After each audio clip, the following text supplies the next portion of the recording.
حضور نبی رحمت صلی اللہ علیہ وسلم کی حدیث پاک ترمذی کی حدیث ہے، نبی رحمت صلی اللہ علیہ وسلم نے ارشاد فرمایا ان اغبط اولیاء عندی، حضور نبی رحمت صلی اللہ علیہ وسلم فرماتے ہیں بے شک میرے دوستوں میں قابل رشک دوست وہ ہے، میرے دوستوں میں قابل رشک دوست وہ ہے لمؤمن، جو مؤمن ہو، مومن میرے دوستوں میں قابل رشک دوست ہے۔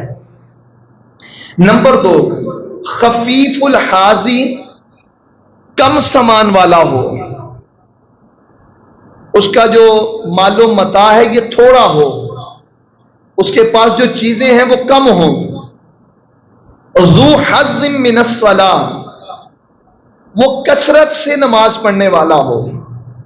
نمبر 4، احسن عبادت ربہ، وہ اپنے رب کی عبادت اچھے انداز میں کرنے والا ہو۔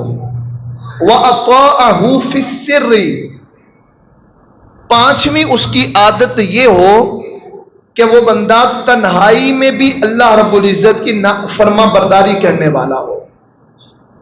نمبر 6، نبی کریم صلی اللہ علیہ وسلم فرماتے ہیں وَكَانَ غَامِضًا فِي النَّاسِ لَا يُشَارُ إِلَيْهِ بِالْأَصَابِعِ، وہ بندہ لوگوں میں چھپا ہوا ہو،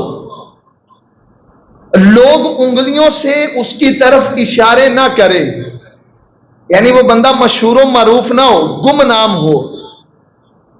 اور 7ویں چیز نبی کریم صلی اللہ علیہ وسلم نے فرمایا وَكَانَ رِزْقُهُ كَفَافًا صَبَرَ عَلَى ذَلِكَ، اس کے جو آمدن کے ذرائع ہیں وہ تھوڑے ہوں، قابل کفایت ہوں، بقدر کفایت اس کا رزق ہو، فَصَبَرَ عَلَى ذَلِكَ، اور وہ اس رزق پر صبر کرنے والا ہو۔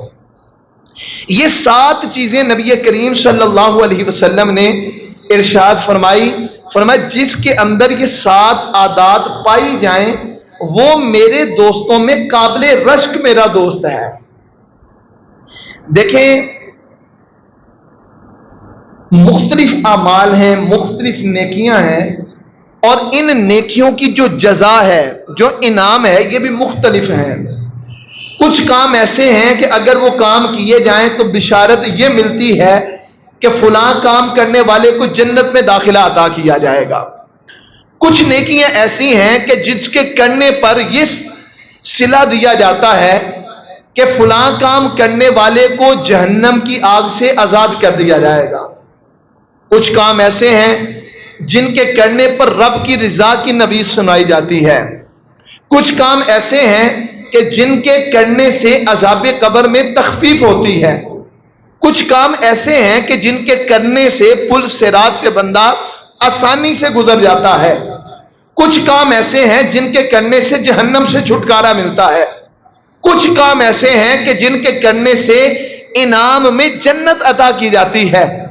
لیکن یہ 7 کام جو نبی کریم صلی اللہ علیہ وسلم نے ارشاد فرمائے جس کے اندر یہ 7 صفتیں پائی جائیں وہ میرے دوستوں میں قابل رشک میرا دوست بن جاتا ہے۔ صرف دوست نہیں بنتا بلکہ قابل رشک، جس پر رشک کیا جائے ایسا دوست بن جاتا ہے۔ تو وہ 7 کام ہیں۔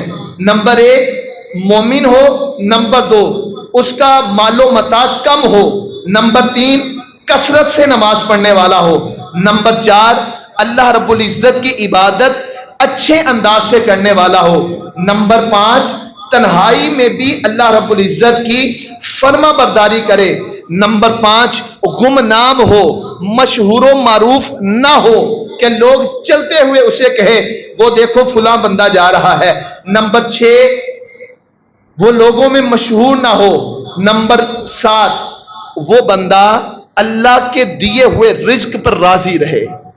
یہ 7 صفات جس کے اندر پائی جائیں نبی کریم صلی اللہ علیہ وسلم کا قابل رشک دوست بن جاتا ہے۔ اب دیکھیں علماء نے بڑی خوبصورت بات کہی ہے۔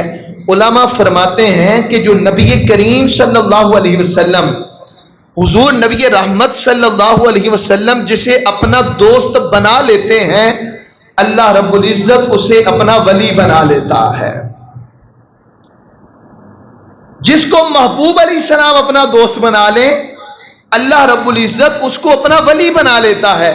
اور جو حضور کا دوست بن جائے، آپ یہ دیکھیں کہ آج دنیا میں کسی دنیا دار شخص سے ہماری دوستی ہو جائے، جو طاقت کے اعتبار سے بڑا ہو، عہدے کے اعتبار سے بڑا ہو، مال و دولت کے حوالے سے وہ مشہور و معروف ہو، یا شہرت کے اعتبار سے ہم اس کے دوست بن جائیں یا وہ ہمیں اپنا دوست بنا لے، تو ہم اس بات پہ فخر کرتے ہیں کہ فلاں منسٹر یا فلاں وزیر یا فلاں MNA میرا دوست ہے، وہ فلاں بزنس مین میرا دوست ہے، یا وہ فلاں علم والا بندہ یا وہ فلاں عہدے والا بندہ، اس کے ساتھ میری دوستی ہے۔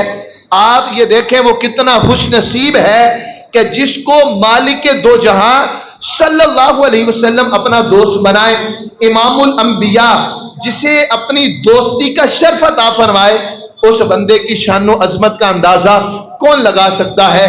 تو یہ 7 صفات ہیں جس کے اندر پائی جائیں وہ حضور کا قابل رشک دوست بن جاتا ہے۔ ان میں پہلی صفت مومن ہونا۔ الحمدللہ، یہ اللہ کا ہم پر کرم ہے کہ اللہ کریم نے ہمیں ایمان کی دولت عطا فرمائی ہے۔ ہم الحمدللہ مسلمان ہیں، ایمان والے ہیں۔ تو اس حوالے سے پہلی بات یہ ہے کہ ہمیں اپنے ایمان کی حفاظت کی فکر ہونی چاہیے۔ جو ایمان کی بنیادی چیزیں ہیں، اللہ پر ایمان لانا، اللہ کے فرشتوں پر ایمان لانا، اللہ کے رسولوں پر ایمان لانا، آسمانی کتابوں پر ایمان لانا، جنت اور دوزخ پر ایمان رکھنا، اچھی اور بری تقدیر یہ اللہ رب العزت کی طرف سے ہے، اس بات پر یقین رکھنا کہ اچھی اور بری تقدیر یہ اللہ رب العزت کی طرف سے ہے، بعد موت دوبارہ اٹھائے جانے پر ایمان رکھنا، یہ ایمان کی بنیادی چیزیں ہیں۔ ان پر ایمان ضروری ہے۔ اگر ان میں سے کسی ایک چیز کا بھی انکار کیا جائے تو ایمان مکمل نہیں ہو سکتا، بندہ کامل مومن نہیں ہو سکتا۔ تو پہلی بات تو یہ ہے کہ ان چیزوں پر ایمان رکھا جائے جو ضروریات دین ہیں اور جو اسلام کی بنیادی رکن ہیں، ان پر ایمان لایا جائے۔ نمبر 2، جو مومن کی تعریف ہے وہ یہ ہے کہ اقرار باللسان و تصدیق بالقلب۔ مومن وہ ہوتا ہے جو اللہ رب العزت پر اور ان تمام چیزوں پر زبان سے اقرار کرتے ہوئے اور دل سے تصدیق کرتے ہوئے ایمان لاتا ہے، یعنی دل سے بھی مانتا ہے اور زبان سے بھی اس کا اقرار کرتا ہے۔ اب دیکھیں نا، منافق کی جو تعریف ہے وہ یہی ہے کہ منافق زبان سے تو کلمہ پڑھتا ہے لیکن دل میں اس کے کفر ہوتا ہے۔ منافق اسی کو کہتے ہیں جو دل میں کفر رکھتا ہے اور زبان سے کلمہ پڑھتا ہے، اپنے آپ کو مسلمان ظاہر کرتا ہے۔ اور کامل مومن وہ ہے جو دل سے بھی تصدیق کرتا ہے اور زبان سے بھی اقرار کرتا ہے۔ تو کامل ایمان والے ہم بن جائیں۔ جو ایمان کی بنیادی چیزیں ہیں، جو اسلام کی بنیادی چیزیں ہیں، ان سب پر ہمارا یقین کامل ہونا چاہیے۔ اس کے بعد ایمان میں ایک چیز ہے کہ ہم اللہ اور اس کے رسول کے جو فرامین ہیں، جو اللہ نے فرما دیا قرآن میں آ گیا، اس پر بھی یقین ہو، اور جو نبی پاک صلی اللہ علیہ وسلم نے فرمایا ہے ان تمام فرامین پر بھی ہمارا یقین ہو۔ صحابہ کرام علیہم رضوان کی جو سیرت ہے اس سے ہمیں یہی بات ملتی ہے کہ صحابہ کرام علیہم رضوان یہ نبی کریم صلی اللہ علیہ وسلم کی ہر بات پر یقین رکھتے تھے، اور جو نبی کریم صلی اللہ علیہ وسلم فرما دیتے صحابہ کرام من و ان اس چیز کو تسلیم کیا کرتے تھے۔ ایک مرتبہ حضرت سیدنا ابو عبید رضی اللہ تعالیٰ عنہ، یہ حضور کے بڑے پیارے صحابی ہیں، حضرت ابو عبید رضی اللہ تعالیٰ عنہ، انہوں نے نبی کریم صلی اللہ علیہ وسلم کو کھانے کی دعوت پیش کی۔ نبی کریم صلی اللہ علیہ وسلم ان کے گھر پہ تشریف فرما ہوئے، انہوں نے نبی کریم صلی اللہ علیہ وسلم کے لیے بکرے کا گوشت بنایا۔ تو نبی کریم صلی اللہ علیہ وسلم نے جب کھانا شروع کیا تو حضور نے فرمایا اس کی دستی مجھے دو۔ دستی یہ بکرے کی جو آگے کی دو ٹانگیں ہوتی ہیں ان کو دستی بولتے ہیں۔ تو حضور نے فرمایا بکرے کی دستی مجھے دو۔ تو حضرت ابو عبید رضی اللہ تعالیٰ عنہ نے حضور کی بارگاہ میں ایک دستی پیش کی۔ حضور نے دوبارہ فرمایا مجھے بکرے کی دستی دو۔ تو انہوں نے نبی کریم صلی اللہ علیہ وآلہ وسلم کی بارگاہ میں دوسری دستی پیش کی۔ حضور نے تیسری مرتبہ فرمایا اے ابو عبید مجھے بکرے کی دستی دو۔ تو حضرت ابو عبید رضی اللہ تعالیٰ عنہ کہنے لگے یا رسول اللہ صلی اللہ علیہ وسلم بکری کی کتنی دستیاں ہوتی ہیں؟ یعنی دو دستیاں ہوتی ہیں، دونوں میں نے آپ کو پیش کر دی، آپ تیسری بھی طلب فرما رہے ہیں۔ تو یوں عرض کی یا رسول اللہ صلی اللہ علیہ وسلم بکری کی کتنی دستیاں ہوتی ہیں؟ اب سنیے میرے کریم آقا صلی اللہ علیہ وسلم کا فرمان۔ حضور نے فرمایا اے ابو عبید آج اگر تم میرے کہنے پر دستی پکڑاتا جاتا تو ویسے تو بکری کی دو دستیاں ہوتی ہیں، لیکن چونکہ میں طلب کر رہا تھا اس لیے جب تک تو مجھے دیتا جاتا میں طلب کرتا جاتا، تو دستیاں دیتا جاتا، اس کی دستیاں ختم نہیں ہونی تھی۔ تم میرے کہنے پر یقین رکھتے ہوئے اگر مجھے دستیاں دیتا جاتا تو اس کی دستیاں ختم نہ ہوتی۔ تو نبی کریم صلی اللہ علیہ وآلہ وسلم کے جو فرامین ہیں ان پر من و ان یقین رکھنا یہ ایمان کی نشانی ہے اور یہ کامل ایمان ہے۔ وہ بعض اوقات ہماری عقل میں کچھ باتیں نہیں آتی، لیکن چونکہ وہ نبی کریم صلی اللہ علیہ وسلم کا فرمان ہے اس لیے اس پر یقین رکھنا ضروری ہے۔ وہ کیا کہتے ہیں عقل کو تنقید سے فرصت نہیں، عقل کو تنقید سے فرصت نہیں، عشق پر ایمان کی بنیاد رکھ۔ حضرت ابو عبیدہ رضی اللہ تعالیٰ عنہ نے وہ دیکھا کہ دستیاں تو دو ہوتی ہیں، اب اس سے زائد دستی ہو نہیں سکتی، عقل کا بھی یہی تقاضا تھا، لیکن عشق یہ کہتا تھا کہ جب نبی نے فرما دیا ہے، محبوب نے فرما دیا ہے تو پھر سوال پیدا نہیں ہوتا۔ اس لیے حضور نے فرمایا اگر تو مجھے دستی دیتا جاتا تو آج اس کی دستیاں ختم نہ ہوتی۔ تو پہلی جو صفت ہے نبی کریم صلی اللہ علیہ وسلم کے قابل رشک دوست بننے کی وہ یہ ہے کہ بندہ مومن ہو۔ دوسری صفت یہ ہے خفیف الحاذی، کم سامان والا ہو۔ بہت زیادہ مال و متاع جمع کرنا یہ اچھی صفت نہیں ہے، مال کے پیچھے بھاگتے رہنا یہ اچھی صفت نہیں ہے، بلکہ اتنا مال جمع ہو جائے، اتنا مال پاس ہو کہ جتنے میں ہماری ضروریات پوری ہو جائیں، وہ قابل تعریف ہے۔ نبی کریم صلی اللہ علیہ وسلم نے فرمایا جو میرا قابل رشک دوست ہوگا اس میں یہ صفت پائی جائے گی کہ وہ کم سامان والا ہوگا، تھوڑے مال و متاع والا ہوگا۔ اس حوالے سے نبی کریم صلی اللہ علیہ وسلم کے فرامین موجود ہیں، لیکن آپ یہ دیکھیں کہ جتنا بھی ہم مال جمع کرتے ہیں اس کی دو صورتیں ہیں، یا تو وہ مال حلال کا ہے یا وہ مال حرام کا ہے۔ الحمدللہ ہم مسلمان ہیں اور ہماری یہی کوشش ہوتی ہے کہ ہم حلال روزی کمائیں اور اسی کے اندر ہم اپنا جو سلسلہ کار ہے، جو زندگی کے معاملات ہیں ان کو لے کر چلیں۔ لیکن جو زیادہ مال ہے یاد رکھیں اگر مال و متاع یہ حرام کا ہے تو پھر اس پر عذاب ہونا ہے۔ مال و متاع اگر حرام کا ہے، ناجائز ہے، دھوکے سے کمایا ہے، سود کے ذریعے کمایا ہے یا حرام ذرائع سے اس مال کو حاصل کیا ہے تو پھر اس پر قیامت کے دن عذاب دیا جائے گا۔ اور اگر مال حلال کا ہے تو پھر اس پر بھی حساب تو بہر صورت دینا پڑے گا۔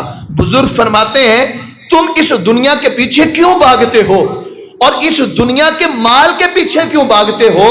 اے یاد رکھو کہ دنیا کا مال اگر حلال کا ہوگا تو حساب دینا پڑے گا، اور اگر حرام کا ہوا تو اس پر عذاب ہوگا۔ تو اس لیے کم مال والا بندہ یہ قابل رشک ہے، قابل تعریف ہے۔ اتنا مال ہو، اللہ سے جب دعا مانگے تو اللہ سے اتنا مال طلب کریں کہ جس سے ہم محتاجی سے بچ جائیں، ہمیں کسی کے سامنے ہاتھ نہ پھیلانا پڑے۔ ہاں ایک سوال پیدا ہوتا ہے کہ بھائی دیکھیں نا، بعض علماء ہیں ان کے پاس اچھی اچھی گاڑیاں بھی موجود ہیں، ان کے بڑے بڑے گھر بھی موجود ہیں، مال و دولت بھی ان کے پاس، بینک بیلنس بھی ان کے پاس موجود ہے، تو کیا اب ہر وہ بندہ کہ جس کے پاس مال ہوگا وہ برا ہوگا؟ ہر مال والا بندہ وہ برا نہیں ہے۔ اچھے اور قابل رشک وہی ہیں کہ جن کے پاس اتنا ہو کہ ضروریات پوری ہوں۔ لیکن اگر کسی کے پاس مال جمع ہو جاتا ہے یا اس کا کاروبار اچھا ہے، گھر اچھا ہے، گاڑی اچھی ہے، تو اس کا مطلب یہ نہیں کہ وہ برا ہو گیا۔ اس میں دو صورتیں ہیں، علماء نے دو صورتیں بیان فرمائی ہے۔ فرمایا یاد رکھو اگر جو تمہارے پاس مال ہے یہ مال تمہیں اللہ کی یاد سے غافل کرتا ہے تو یہ مال برا ہے۔ اگر تمہارا کاروبار یہ تمہیں رب کی بارگاہ سے دور کرتا ہے، اگر تمہارا کام کاج کرنا تمہیں رب کی بارگاہ میں آنے سے روکتا ہے، رب کے ذکر سے غافل کرتا ہے، رب کی یاد سے غافل کرتا ہے، تو پھر تو وہ مال برا ہے۔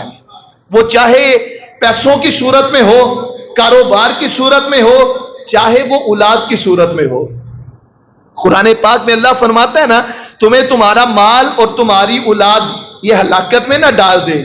اس چیز کا خیال رکھنا ہے۔ کسی کے بچے زیادہ ہیں، بیٹے زیادہ ہیں، تو وہ فخر میں نافرمانی کرتا رہے، بدمعاشی کرتا رہے، اس بات پر کوئی بات نہیں، میرے 4 جوان بیٹے ہیں، مجھے کس چیز کی فکر ہے؟ تو فرمایا تمہاری اولاد بھی تمہیں ہلاکت میں نہ ڈالے اور تمہارا مال بھی تمہیں ہلاکت میں نہ ڈالے۔ یہ مت سوچو میرے پاس پیسہ زیادہ ہے تو اب میں گناہ کرتا رہوں تو کوئی مسئلہ نہیں ہے، میرے پاس پیسہ زیادہ ہے تو میں سودی کاروبار کرتا رہوں تو مسئلہ نہیں ہے، میرے پاس پیسہ زیادہ ہے تو میں شرابیں پیتا رہوں، میں قتل و غارت کرتا رہوں تو اب کوئی مسئلہ نہیں ہے۔ فرمایا زیادہ مال ہو اور وہ تمہیں یاد الہی سے غافل کر دے، رب کی بارگاہ میں آنے سے روک دے، تو وہ مال برا ہے۔ اور اگر پاس مال موجود ہے لیکن اسی مال کے ذریعے وہ دینی اداروں کی خدمت کرتا ہے، اللہ کے گھر پہ خرچ کرتا ہے، یتیموں پر بیواؤں پہ خرچ کرتا ہے، لوگوں کی مدد کرتا ہے، جو اس کے پاس مدد طلب کرے اس کی مدد کرتا ہے، لوگوں کے لیے اپنے مال کے ذریعے آسانیاں پیدا کرتا ہے، تو اب وہ مال اچھا ہے۔ وہ مال جو مال اسے اللہ کی بارگاہ میں آنے سے نہیں روکتا، وہ مال جو کسی پر ظلم کرنے کا سبب نہیں بنتا، تو وہ مال اچھا ہے۔ لیکن نبی کریم صلی اللہ علیہ وسلم نے فرمایا میرا قابل رشک دوست وہ ہے جس کے پاس مال و متاع کم ہو۔ تیسری صفت جو نبی کریم صلی اللہ علیہ وسلم نے فرمایا کہ میرا جو دوست ہوگا قابل رشک، اس میں جو تیسری صفت پائی جائے گی، کثرت کے ساتھ نماز پڑھنے والا ہو۔ فرمایا میرا جو دوست ہے اس کی ایک صفت یہ ہے کہ وہ کثرت سے نماز پڑھتا ہے۔ دیکھیں 5 نمازیں ہم پر فرض ہیں، یہ کسی بھی صورت ہم پہ معاف نہیں ہے۔ 5 نمازیں ہم پر فرض ہیں، کسی بھی صورت یہ نمازیں معاف نہیں ہیں۔ ہر صورت ہمیں یہ 5 نمازیں پڑھنی ہی پڑھنی ہے۔ ہر عاقل و بالغ مرد و عورت پر دن میں 5 نمازیں یہ فرض ہیں۔ اس کے علاوہ تہجد پڑھنے والا، اشراق و چاش کے نوافل پڑھنے والا، اوابین کے نوافل پڑھنے والا، یا اس کے علاوہ رات کے وقت قیام کرتا ہے، نوافل پڑھتا ہے، تو نبی کریم صلی اللہ علیہ وسلم فرماتے ہیں کثرت سے نماز پڑھنے والا شخص میرا قابل رشک دوست ہے۔ اس لیے اگر ہم چاہتے ہیں ہم حضور صلی اللہ علیہ وسلم کی بارگاہ میں ہمیں بھی یہ شرف ملے تو ہمیں نمازوں کی پابندی کرنی ہے. دیکھیں نماز کے حوالے سے ویسے تو رب کا حکم ہے، رب کے محبوب کا حکم ہے، اس میں کوئی گنجائش نہیں، لیکن حضور کا ایک فرمان یہ ہمیں نمازوں کی طرف مائل کرنے کے لیے کافی ہے. حضور نے فرمایا نماز میری آنکھوں کی ٹھنڈک ہے. جو کسی کو اپنا محبوب بناتا ہے نا، جو کسی کا دیوانہ ہوتا ہے، محبت کرنے والا ہوتا ہے، تو اس کی کوشش ہوتی ہے میری وجہ سے میرے محبوب کو تکلیف نہ پہنچے، بلکہ میری وجہ سے جس سے میں محبت کرتا ہوں وہ خوش ہو. تو نبی کریم صلی اللہ علیہ وسلم یہ ہمارے محبوب ہیں، ہم حضور سے محبت کرتے ہیں، تو اب حضور کو راضی کرنے کا کیا طریقہ ہے؟ نمازوں کی پابندی. فرمایا نماز میری آنکھوں کی ٹھنڈک ہے. تو یہ تیسرا کام ہے جس کے اندر یہ صفت پائی جائے، حضور فرماتے ہیں وہ بندہ میرا قابل رشک دوست ہے. اس کے بعد حضور نے جو صفت ارشاد فرمایا میرا قابل رشک دوست وہ ہے جو اچھے انداز میں عبادت کرنے والا ہو. یعنی نماز پڑھنی ہے تو بس یہ نہیں کہ فارمیلٹی پوری کرنی ہے، بس فرض اتارنا ہے اور جلدی جلدی نکل جانا ہے. فرمایا نہیں، جب بھی اللہ کی عبادت کرے تو اچھے انداز میں عبادت کرے. نماز پڑھے تو پرسکون انداز میں نماز پڑھے. جب وہ تسبیح پڑھے تو یہ نہیں سبحان اللہ سبحان اللہ سبحان اللہ سبحان نہ، بلکہ سبحان اللہ سبحان اللہ سبحان اللہ الحمدللہ الحمدللہ اللہ اکبر اللہ اکبر. تو حضور فرماتے ہیں وہ بندہ میرا قابل رشک دوست ہے جو عبادت کو اچھے انداز میں کرتا ہے. تو عبادت بھی کرنی ہے اور سکون کے ساتھ اطمینان کے ساتھ عبادت کے لوازمات کو پورا کرتے ہوئے ہم نے عبادت کرنی ہے. اس کے بعد نبی کریم صلی اللہ علیہ وسلم نے فرمایا میرا قابل رشک دوست وہ ہے جو تنہائی کے اندر بھی اللہ رب العزت کی فرما برداری کرنے والا ہو. وہ صرف لوگوں کے سامنے نمازی نہ ہو بلکہ جب اکیلا ہو پھر بھی نمازی ہو. وہ صرف لوگوں کے سامنے سچ نہ بولے بلکہ جب اکیلا ہو پھر بھی جھوٹ نہ بولے. وہ صرف لوگوں کے سامنے گناہوں سے نہ بچے بلکہ جب اکیلا ہو تو پھر بھی گناہوں سے بچتا رہے. جب وہ لوگوں میں موجود ہو پھر بھی وہ رب کو یاد کرے اور جب تنہائی میں ہو تو پھر بھی اللہ کا ذکر کرے. وہ چاہے لوگوں کے اندر موجود ہو چاہے وہ تنہائی میں ہو، اس کی خلوت ہو چاہے جلوت ہو، وہ ہر حال میں ایک جیسا ہو. یہ ہوتا ہے نا بعض اوقات ہمیں کوئی دیکھ رہا ہو تو نماز پڑھنے کا انداز ہمارا منفرد ہوتا ہے، مختلف ہوتا ہے، اور جب ہم اکیلے میں نماز پڑھیں تو ہمارا انداز مختلف ہوتا ہے. فرمایا جو نبی کریم صلی اللہ علیہ وسلم کا قابل رشک دوست ہے وہ ایسا ہوتا ہے کہ اگر لوگوں کے سامنے عبادت کرے پھر بھی وہی انداز ہوتا ہے، اور جب تنہائی میں ہو پھر بھی اللہ کی عبادت اسی انداز میں کرتا ہے. جب لوگوں کے سامنے ہو پھر بھی گناہوں سے بچتا ہے، اور جب اکیلا ہو پھر بھی وہ گناہوں سے بچتا ہے. اس لیے ہم نے اپنی تنہائی کو پاک کرنا ہے. اس حوالے سے ایک روایت ہے بڑی خوبصورت.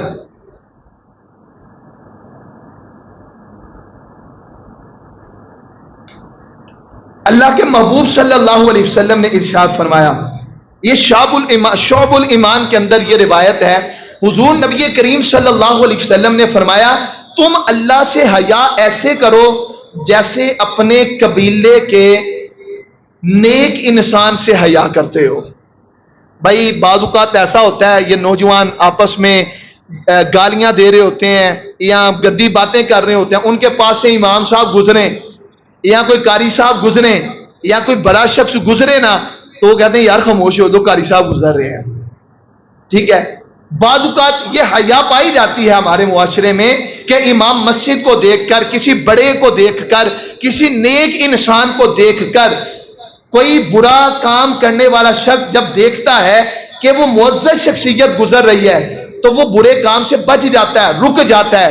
تو فرمایا کہ اللہ تو ہمارا رب ہے، اگر تم اپنے کسی بڑے کی وجہ سے کسی برے کام سے، بری عادت سے باز آ جاتے ہو تو اللہ کا حق تو اس سے زیادہ ہے کہ تم اس وجہ سے برے کام سے بچ جاؤ کہ میرا رب مجھے دیکھ رہا ہے. میرا رب مجھے دیکھ رہا ہے، تنہائی میں ہے تو پھر بھی رب دیکھتا ہے، لوگوں کے درمیان موجود ہیں تو پھر بھی رب دیکھ رہا ہے۔ اس لیے ہم نے لوگوں کے سامنے بھی گناہوں سے بچنا ہے، اور جب تنہائی میں ہو پھر بھی ہم نے گناہوں سے بچنا ہے۔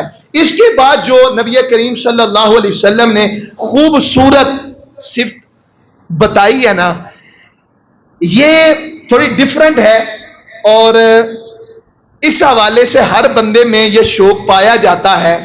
حضور نے فرمایا کہ میرا قابل رشک دوست وہ ہے جو گمنام ہو، مشہور بندہ نہ ہو، اسے یہ چیز نہ ہو کہ میں بندوں کے اندر مشہور ہو جاؤں، پتا چلے جناب فلاں مسجد میں قاری احمد صاحب جمعہ پڑھاتے ہیں، جہاں فلاں علاقے میں فلاں بندہ رہتا ہے، بندے اس کی تعریف کریں۔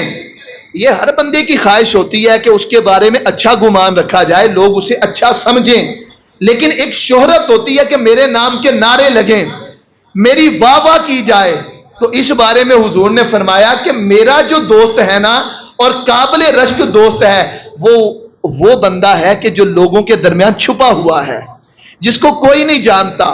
حضرت عمر رضی اللہ تعالیٰ عنہ کا ایک فرمان ہے، آپ نے زمین سے تنکا اٹھایا اور کہا کاش کہ عمر یہ ایک تنکا ہوتا، عمر ایک تنکا ہوتا، بے نام سا بندہ ہو، کوئی جانتا نہ ہو۔ حضور فرماتے ہیں وہ نیک ہے، عبادت کرتا ہے، کوئی اسے جانتا نہیں ہے، لیکن حضور تو اسے جانتے ہیں۔ حضور فرماتے ہیں وہ بندہ جو لوگوں کے درمیان چھپا ہوا ہے، میرا وہ قابل رشک دوست بن جاتا ہے۔ اس حوالے سے ایک بڑی پیاری حدیث ہے جو حضرت سعد بن ابی وقاص نے اپنے بیٹے کو سنائی۔ ایک مرتبہ حضرت سعد بن ابی وقاص رضی اللہ تعالیٰ عنہ یہ اپنے جانوروں کی دیکھ بھال کر رہے تھے، اتنے میں آپ کے بیٹے حضرت سیدنا عبداللہ بن حضرت سیدنا عمر بن سعد یہ حضرت سعد بن ابی وقاص کے پاس آئے اور کہنے لگے ابا جان آپ یہاں اپنے جانوروں کی دیکھ بھال کر رہے ہیں اور لوگ وہاں پہ خلافت کے بارے میں گفتگو کر رہے ہیں اور آپ یہاں سے جانوروں کے ساتھ لگے ہوئے ہیں۔ تو حضرت سیدنا سعد بن ابی وقاص نے اپنے بیٹے حضرت عمر کے سینے پر ہاتھ مارا اور ارشاد فرمایا خاموش ہو جا، ارشاد فرمایا خاموش ہو جا، اور پھر فرمایا نبی کریم صلی اللہ علیہ وسلم کی حدیث ہے، حضور نے ارشاد فرمایا ان اللہ یحب العبد التقی الغنی الخفی، فرمایا بے شک اللہ رب العزت اس بندے کو پسند فرماتا ہے جو متقی ہو، پرہیزگار ہو، جو غنی ہو اور جو لوگوں کے درمیان چھپا ہوا ہو۔ اللہ رب العزت اس بندے کو پسند فرماتا ہے جو نیک ہو، غنی ہو اور لوگوں کے درمیان چھپا ہوا ہو۔ تو حضور فرماتے ہیں کہ میرا قابل رشک دوست وہ ہے کہ جو لوگوں کے درمیان چھپا ہوا ہے۔ اور آخری صفت نبی کریم صلی اللہ علیہ وسلم نے فرمائی میرا قابل رشک دوست وہ ہے کہ جس کو اللہ نے بقدر کفایت گزر بسر کے لیے رزق عطا کر دیا اور وہ اس پر گزارا کرتا ہے، صبر کرتا ہے، نہ شکری نہیں کرتا۔ اللہ کے محبوب صلی اللہ علیہ وسلم فرماتے ہیں وہ میرا قابل رشک دوست ہے۔ ایک حدیث میں حضور نے فرمایا جو اللہ کے دیے تھوڑے رزق پہ راضی ہو جاتا ہے اللہ رب العزت اس کے تھوڑے عمل پر راضی ہو جاتا ہے۔ ایک حدیث میں نبی کریم صلی اللہ علیہ وسلم نے ارشاد فرمایا خوشخبری ہے اس بندے کے لیے جس کو اللہ نے اسلام کی ہدایت دی اور اسے گزر بسر کے لیے بقدر کفایت رزق عطا فرمایا اور وہ اس پر قناعت کرے۔ اللہ کریم ہم سب کو عمل کی توفیق عطا فرمائے۔